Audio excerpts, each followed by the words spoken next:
Hatchlings, it's Dragon Feather, and welcome back to our channel. On today's episode, this topic was voted by you guys in the Hatchling Clan. The most voted for topic was to hear a story time of how I met my spirit animal, Orca. So today's video is just going to be really chill, and I'm going to do a little story time and tell you guys how I came to find out or discover that the Orca was my spirit animal. This is actually Orca was actually the first spirit guide that I ever met along my journey in my practice. It was the first spiritual type of guide, any sort of guardian or guide that I have ever worked with. And it was, oh man, how old was I? I want to say I was like 14, possibly 15 when I found out that Orca was my spirit animal. However, I always had a strong feeling that it was my spirit animal. All throughout my young childhood, I would obsess over the movie Free Willy. And I would just watch it over and over and over again, even before I was like 1 year old, I think. And it was like really crazy because most kids don't have like the attention span to do that. And it was only with that one movie. I could only watch that one movie over and over and over again. So I absolutely loved that movie. And then I remember going to see Keiko, who's actually the whale that is in the movie, a long time ago, and we went to Oregon, I believe it was at, but I was so little. I was like maybe 4 or 5. Like, I really don't remember this very crisply, but I do remember going to see the whale, and it was in captivity, and like the question that I asked my family is like, where's his family? Because like the whole story of Free Willy is about, you know, Willy finding his family because he's in captivity. And so then when I met Free Willy or Keiko and he was still in captivity, I was like hella confused. And I've always been like a huge advocate of not going to SeaWorld. Please do not give them your money. Don't do it. They're just keeping animals in boxes that don't deserve to be in boxes, and they're making money off of these innocent creatures. And I think that is so wrong, and we have no right to take away the rights of other beings on this planet, and I firmly stand by that. So please don't go to SeaWorld. I would appreciate it. So I was always very intrigued by the killer whale, and I see the killer whale everywhere, like be it on someone's shirt or on a truck or on a billboard or something. Like, they just always like show up to me, and they've always been my favorite animal. And like, I know so much about the freaking killer whale. Like, even their name is like a mistranslation from whale killer because they actually eat whales sometimes. And so from the ancient texts of these creatures, because certain native groups really worked with these creatures, they're actually dolphins, in case you didn't know. They are the biggest dolphin species that we have on this planet. So maybe you didn't know that, but now you do. Because they eat whales, they were called whale killers, and when we translated that, we translated it backwards into killer whales. So now they're called killer whales. I prefer the term Orca. I really love the name Orca. Like, if I could name a child Orca, I fucking will. So we'll see how that goes. As time went on, I always really felt connected to the Orca, and I, for a very long time, wanted to like go swimming with dolphins and stuff like that, and I just like educated myself so much on them.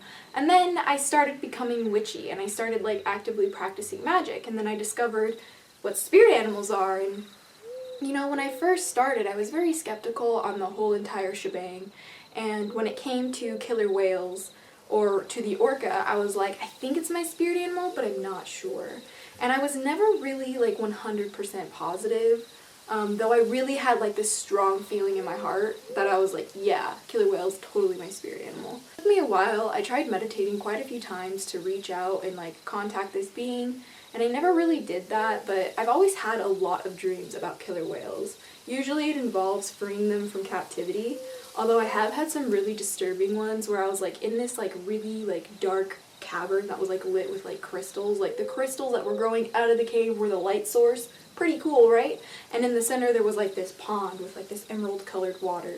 And there was always like orcas in there. And then like there was this one dream that I had where like all my family went there, and like something happened and the orca got upset and like actually like ate my uncle, and like the whole pod like destroyed my uncle, and like it was like really like graphic and disturbing. And like, I don't know, there's just like this really strong primal power about the Orca that has always really called to me. They're associated with the element of air and water, and I really resonate with both those elements as well.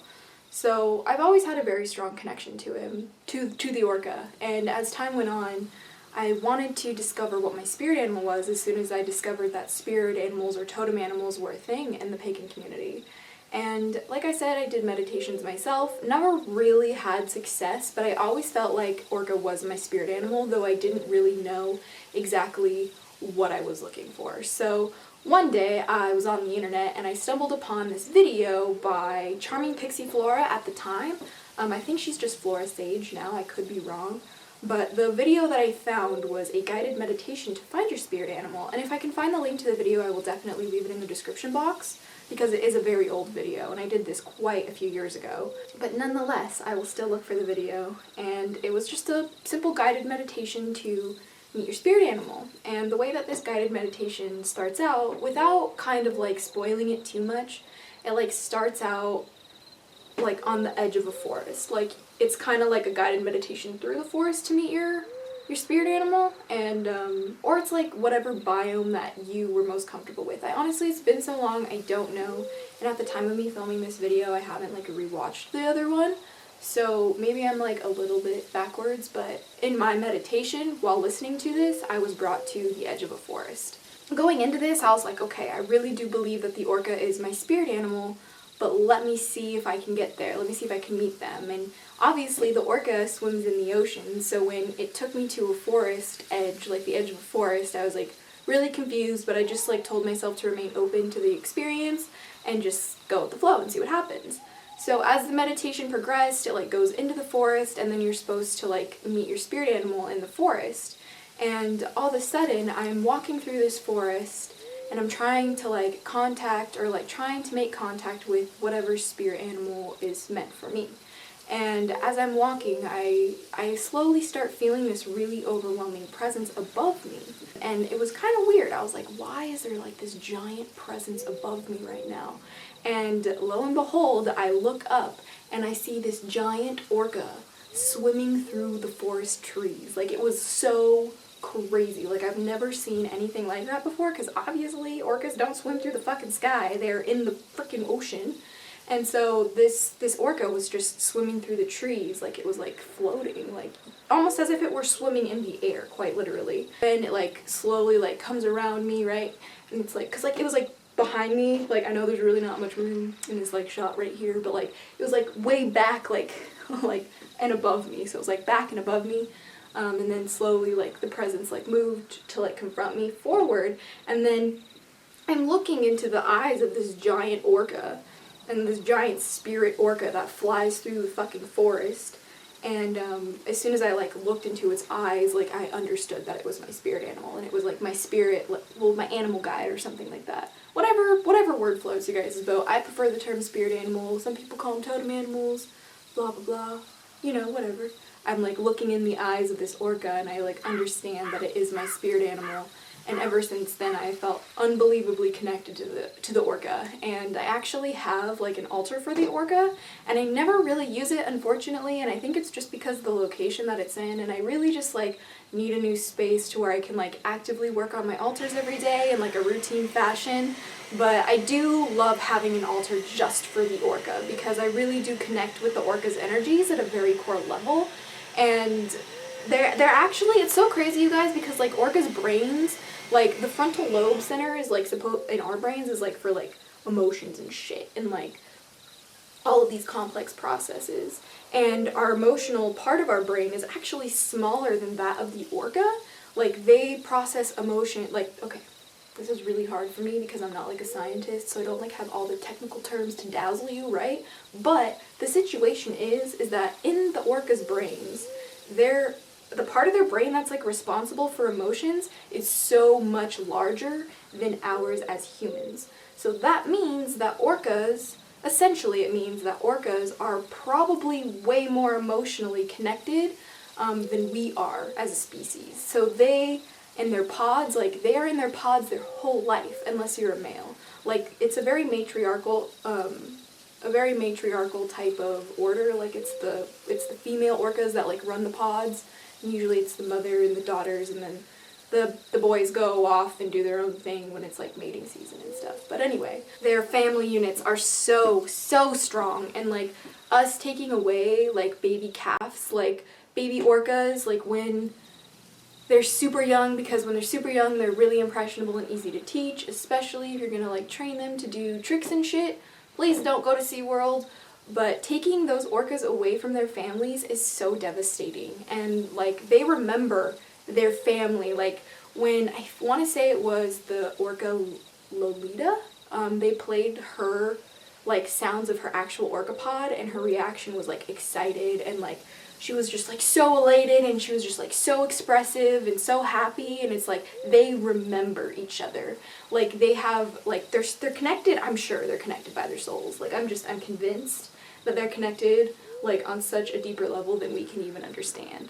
And I don't know, I just feel like with me personally, like all I want to do is spread love and light to the earth and like to the people here, and like they're so emotionally connected to the people that they care about, and I feel like I'm so to the orcas they care about and I feel like I'm so connected to the humans that I care about and the people who, you know, are in my life, especially you guys. Like I want to love everybody. I have so much love for everyone, and it's just a fucking party.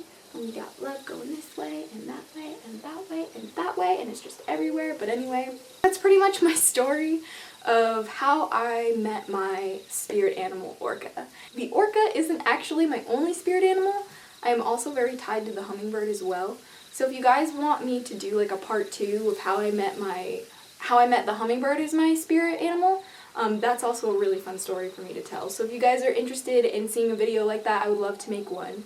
But yeah, I really wanted to share with you guys this, and it was the most voted video topic in the Hatchling Clan, and I am doing 3 videos. My next 3 videos are going to be videos that you guys voted for 30,000 subscribers. So thank you guys so much for being subscribed to the channel, and I hope you guys enjoyed this video, and I will see you when I see you for our next topic that you guys voted for. So thank you guys so much for watching. I hope you guys had a wonderful day, and I'm sending endless love and positive vibes to you guys always. But until next time, stay geeky, cheeky, and freaky little hatchlings. Blessed be, and bye.